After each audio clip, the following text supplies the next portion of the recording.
que yo veía de Rubén Jaramillo muchas cosas y me impresionó mucho el personaje. Fíjate desde cuándo vengo cargando la historia. ¿Cuántos años Pues tarda una como historia en 40, madurar, como verdad? 40, porque lo que pasa es que las historias no tienen fin en la mente de uno. Empiezas a involucrar a los personajes contigo y a ti con los personajes, de manera de que tú seas parte de ellos en vez del hacedor del texto, ¿no? No es cierto que todos los caminos conduzcan a Roma.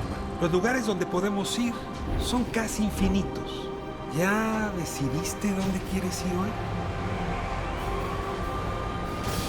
Piénsatelo bien para no equivocarte. Toma en cuenta que el tablero de ajedrez ha cambiado. Hoy el rey se ha enterado que va desnudo. Y cuando el poderoso lo olvida, la verdad se encarga de desnudarlo. Hay que tener talento para pensar fuera de la caja, para combatir los prejuicios, los ajenos, pero sobre todo los propios. Cada quien posee una pieza única del rompecabezas. Por eso intentamos dialogar, para armarlo juntos. La palabra nos libera y la conversación nos empareja. Aquí no hay lugar común.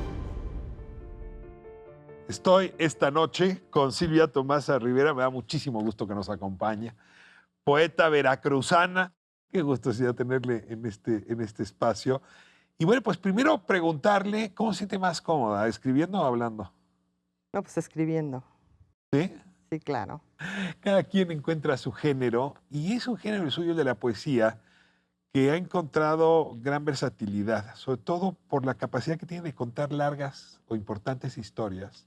Sí. Justamente a partir de la poesía uno se imaginaría ciertos textos suyos escritos en cuentos, escritos en novela, pero la poesía se le da y se le da bien para hacer esa narración. Sí, pues ya hace mucho tiempo vengo, digamos, trabajando y consolidando ese, pues se puede hablar ya de un estilo, Sí.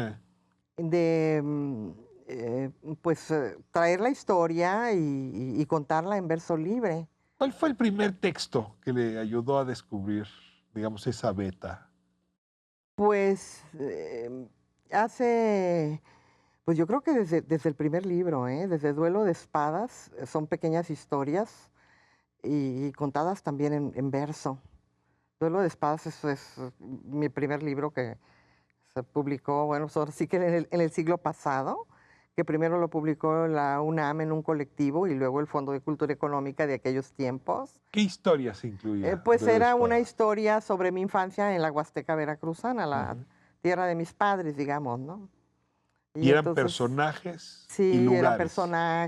eran personajes, estaba la abuela, el vaquero, el caporal, la, el que acarreaba el agua, el que hacía los mandados, o sea, todos esos personajes que viven pues en los ranchos, ¿no? Ahora, Silvia, la verdad es que si uno hace recorrido por la historia de la literatura, pues la poesía ganaría como género para contar historias. Es decir, la Ilíada y la Odisea, para empezar a Sí, ponerlo, claro, los sí, juglares de la Edad Media, ¿no? O sea, lo que hacían era utilizar la métrica para contar sí. las grandes sagas y las grandes historias. Es decir, Sobran. lo que usted hace en realidad abraza un género que ha estado siempre ahí para contar Bueno, pues es el historias. género, es lo original, la originalidad, así es como se empezó haciendo.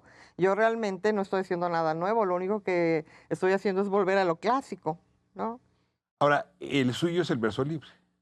Pues es el verso libre y pues ya con muchas tonalidades de narrativa, pero finalmente termina el verso libre y empieza la prosa poética y ahí me muevo en esos parámetros para contar pues mis historias. Ya tengo varias, bueno, tengo esta que te platicaba antes de Lobo Sí, de Ciudad Grande, que que a ver, Lobo de Ciudad Grande es la historia de un músico de la historia de un músico, saxofonista. saxofonista que anduvo en los mejores teatros del mundo, pues tocando. Era un gran saxofonista muy reconocido en Nueva Orleans, en París, ¿Le gusta la música pues o en todos cómo lados. tomó la decisión de elegir a este Sí, sí, me personaje? gusta la música y me gusta ¿El pues mucho el jazz? jazz, entonces pues el saxofón pues es algo que me encanta y por eso le escribí a este personaje.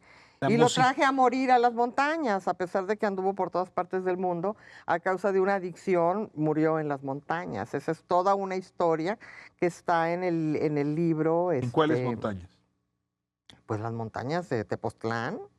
Ahí lo traje a morir, a otros los he llevado a la Sierra Madre, otros a la Sierra de Songolica, en fin, según sea el libro, ¿no? ¿La música le sirve para construir ese verso libre? Bueno, es el libro específico, Ah, ¿eh? pero le pregunto, ¿está usted escuchando el saxofón a la hora de escribir? No, No. yo creo que a la hora de escribir, no sé qué poetas escriban con música, pero yo, no sé, yo no escribo con música porque el verso tiene su propia música interna, ¿no? Ajá. Entonces, si hay otra música afuera, uno no sabe a cuál atender. Uno tiene que atender la música del verso, lo que lo va llevando a uno. El verso tiene una música muy fuerte y muy intensa. A veces sube, a veces baja y uno ya no sabe qué hacer. Tiene que poner uno mucho de su parte para que el verso tenga un control y no acabe uno diciendo yo no sé qué cosas, ¿no? Yo tengo aquí la última publicación, la más reciente, La Sí. Tierra Oscura. Aquí está, publicado por el Fondo de Cultura Económica. Además, realmente la edición es muy linda. Es una edición muy bonita. Me gusta mucho la portada, me gustó mucho, y desde luego el material del cual quiero hablar. Elige a Rubén Jaramillo. A ver, líder del movimiento que lleva su apellido, el jaramillismo, y por otro lado muy vinculado con la tradición zapatista. Así como encontró a este jazzista que llevó a morir a Sí. las montañas, ¿cómo se topa con Jaramillo y por qué decide dedicarle su poesía a Jaramillo? Bueno, lo que pasa es que mi origen también es de campo, ¿no? Crecí en un rancho de la Huasteca veracruzana, entonces siempre he tenido como mucha afinidad con los personajes que tienen que ver con el campo mexicano. Y cuando yo llegué a México, a finales de los 70, pues llegué a vivir a Coyoacán, casi casi desde que llegué. Y pues tenía yo amigos que me hablaban de Rubén Jaramillo, como Marcial Alejandro, por ejemplo, que me decía, estoy haciendo un corrido para Rubén Jaramillo. Y luego conocí en Casa del Lago pues, a José de Molina, el cantautor sonorense de protesta, y a su esposa Araceli, que traían un rebumbio ahí con Rubén Jaramillo. Entonces yo oía de Rubén Jaramillo muchas cosas y me impresionó mucho el personaje. Fíjate desde cuándo vengo cargando la historia. ¿Cuántos años Pues tarda como una historia en 40, madurar, como verdad? 40, porque lo que pasa es que las historias no tienen fin en la mente de uno. Uno puede cargar una historia todo el tiempo e ir a ese lugar donde tienes la historia, a ese, pues es un reducto, un sitio en tu mente, un refugio mental donde tienes tu historia y vas ahí cada determinado tiempo para ir realmente armando el libro en tu cabeza. Escribir es muy fácil. Una vez que la idea logra la Ya está madurez para consolidada, salir. entonces pues ya tienes los tiempos, ya dices, bueno, pues esto lo trato de este modo, lo trato de este otro, le doy este fin, le pongo el temperamento más alto en este lado, o, no sé, empiezas a involucrar a los personajes contigo y a ti con los personajes, de manera de que tú seas parte de ellos en vez del hacedor del texto, ¿no? Digámosle texto ya para no hablar de poesía, Sí, de narrativa, de Mira, cuento, en de historia. este El caso texto, es contar lo que uno quiere decir, no importa cómo lo quiera decir, porque cada quien tiene su propio modo de matar pulgas, ¿estás de acuerdo? Entonces unos o lo harán matar la de una tinta, forma muy erudita, otros lo harán, no sé, diciendo palabras raras o lo que sea. Pues yo lo hago en poesía. este texto arranca con Zapata. Pues A mira, ver, ese es el punto de partida. pues Rubén Jaramillo, que nació en 1900, en 1915, a los 15 años entró al ejército zapatista. Entonces, duró varios años en el Ejército Zapatista, como 5 años en el Ejército Zapatista. Después él se separó del Ejército Zapatista, se fue a formar su propio, digamos, su propia guerrilla, porque pues ya Zapata era como un mito, ya los intelectuales de la Ciudad de México ya se querían ir a tomar la foto con Zapata y nada más eso querían. Ni les interesaba el movimiento, ni muchísimo menos los campesinos, a los que no conocían ni por fotografía. Jaramillo sintió que había habido traición, digamos, al movimiento después del asesinato. Sí, porque iban, digamos, los intelectuales de escritorio, ni siquiera los participativos, hablo de los de escritorio, entonces se trasladaban para tomarse la foto con Zapata.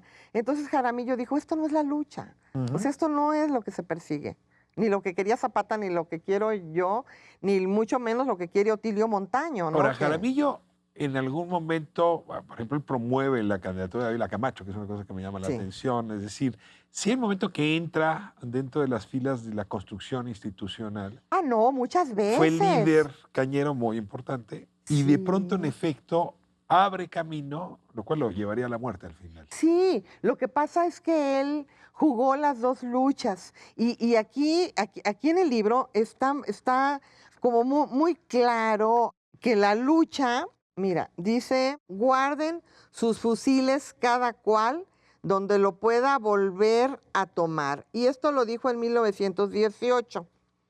Y en 1961 dijo, desde hoy la revolución, más que de armas, ha de ser de ideas justas y de gran liberación social. O sea, casi 20 años de diferencia. Y al año de que dijo esto último, lo asesina. Hablemos de su muerte. No, pues su muerte es un pasaje muy oscuro dentro de los movimientos sociales de México. Es de las cosas de las que... Ya en los años 60 ya nos estaba matando a exrevolucionarios. Duele hablar. Bueno, lo que pasa es que fue una traición también, ¿no? Porque lo que tú decías hace rato, muy cierto, apoyaba candidaturas, y era amigo era muy amigo de Lázaro Cárdenas. Y luego después Ávila Camacho, que lo trató tan mal. Él también se iba a la cuestión institucional para poder conseguir las cosas. No es que él quisiera ser un guerrillero o ser alguien que anduviera armado todo el tiempo. Es que era la única forma que veía para conseguir las cosas que se les había prometido en la revolución a la gente de Emiliano Zapata, que nada fue cierto, ¿no? Entonces ahí está en el libro por qué no fue cierto y qué fue lo que pasó y todo eso. La Tierra Oscura, poemas sobre Rubén Jaramillo, de Silvia Tomasa Rivera, está en venta, como decía, está vendiendo muy bien. Ay, sí, fíjate que le está yendo muy bien al tuvo buen ojo justamente en su publicación. Sí. Y la verdad es que es una delicia leerlo en prosa poética o en verso libre. Voy a poner la frontera donde usted quiera. Es que es una buena forma en poesía de darle a los jóvenes, por ejemplo, a conocer cosas de la historia. Yo investigué todo esto en la pandemia. Ah, es un libro justamente de esa época. Sí, porque anduve investigando en la pandemia, porque ya ni me abrían las puertas, ¿no? Me tenía yo que poner un paliacate rojo para que vieran que era yo gente seria. Y un caballo oscuro para poder subir a la montaña. Sí. Silvia, muchísimas gracias por acompañarnos aquí en No Hay Lugar Común. Lamento que sea tan corta la charla, pero al mismo tiempo celebro que nos haya traído el libro, el tema y su presencia. Muchas gracias, que recomiéndalo porque la verdad es algo que deben de leer. Prometido. La Tierra Oscura, poemas sobre Rubén Jaramillo, la poeta Silvia Tomasa Rivera. Nos encontramos próximo sábado aquí en No Hay Lugar Común, ADN 40, 10 de la noche.